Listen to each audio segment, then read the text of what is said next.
کرنے سے پہلے میں آپ سے گزارش کرتا ہوں کہ آپ ہمارے چینل پر اگر پہلی بار آئے ہیں تو لال کلر کا بٹن دبا کر کے ہمارے چینل کو فری میں سبسکرائب کیجیے گا۔ سبسکرائب کرنے کا کوئی بھی چارج نہیں کرتا ہے، ساتھ میں بیل آئیکن بھی ضرور دبا دیجیے گا تاکہ ہماری ہر آنے والی ویڈیو کا نوٹیفیکیشن آپ کو ملتا رہے۔ وفا کی شیخ موقنی حدیث لکھی کہ دو باتیں ایسی ہیں کہ جن کا آدمی ارتکاب کرے تو دنیا میں اس کا علاج ہی نہیں، علاج ہی نہیں، جتنی دوائیں کھا لو، جتنے بھی گولیاں کھا لو، اس کا علاج نہیں ہے۔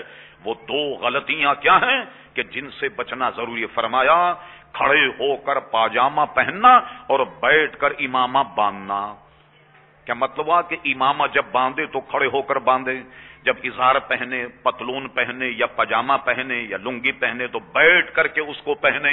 اور کوئی آدمی اگر اظہار کھڑے ہو کر کے پہنے اور امامہ بیٹھ کر کے باندھے تو سرکار کے اشکال لا دوا لہو، لا دوا لہو، اس کی کوئی دوا دنیا میں نہیں ہے کہ جو آدمی بیٹھ کر امامہ باندھے اور کھڑے ہو کر اظہار باندھے۔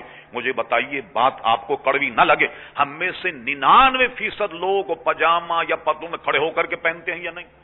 اس لیے ہر بیماری مبتلا ہے، کوئی نہ کوئی آدمی کو بیماری لگی ہوئی، اور ایسی بیماری لگی ہے کتنی گولی کھا لیں، کتنی دوا پی لیں تو آپ کو شفا نہیں ہو رہی۔ کیوں نہیں ہو رہی؟ بنیاد یہ ہے کہ فرماتے ہیں کہ کھڑے ہو کر پاجامہ پہننا، بیٹھ کر امامہ باندھنا، وہ ایسی بیماری مبتلا ہوگا کہ جس کے لیے لا دوا لہو، کوئی دوا اس کے لیے عزیزان گرامی نہیں۔ کہ نتیجہ کیا نکلا؟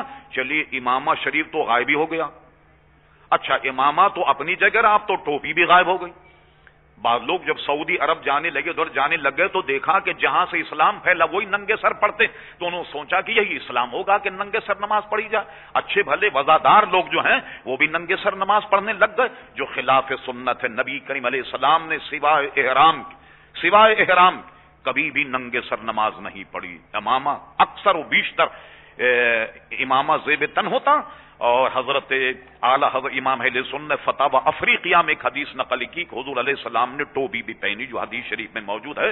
ننگے سر نماز کبھی بھی نہ صحابہ نے پڑھی نہ حضور علیہ السلام نے پڑھی۔ تو اب تو امامہ تو غائب ہو گیا، مگر اظہار تو ہم سب پہنتے ہیں، نہیں پاجامہ یا پتلون یا اظہار سب پہنتے ہیں، اور ہم سب کے سب کھڑے ہو کر کے پہنتے ہیں۔ لہذا ایسی بیماری مبتلا ہیں کہ جس کی دوا نہ جناب ڈاکٹر کے پاس ہے، نہ حکیم کے پاس ہے، نہ کسی طبیب کے پاس ہے۔ اس کی اصلاح کر لیں۔ چند اقوال جو میں نے پیش کیے ہیں، اس کی اگر ہم کمر بند ہو جائیں، اس پر کار بند ہو جائیں تو انشاءاللہ بے شمار بیماریوں سے ویسی ہمیں نجات مل جائے، بے شمار بیماریاں ہمارے قریب نہیں آئیں گی۔ اللہ تبارک و تعالی مجھے اور ہم سب کو اس پر عمل کرنے کی توفیق عطا فرمائے۔ اب بھی میں دوبارہ اعلان کرتا ہوں، اس کا دوسرا حصہ جو بہت ہی زیادہ اہم ہوگا اسے ہم آئندہ جمعے بیان کریں گے، اور میں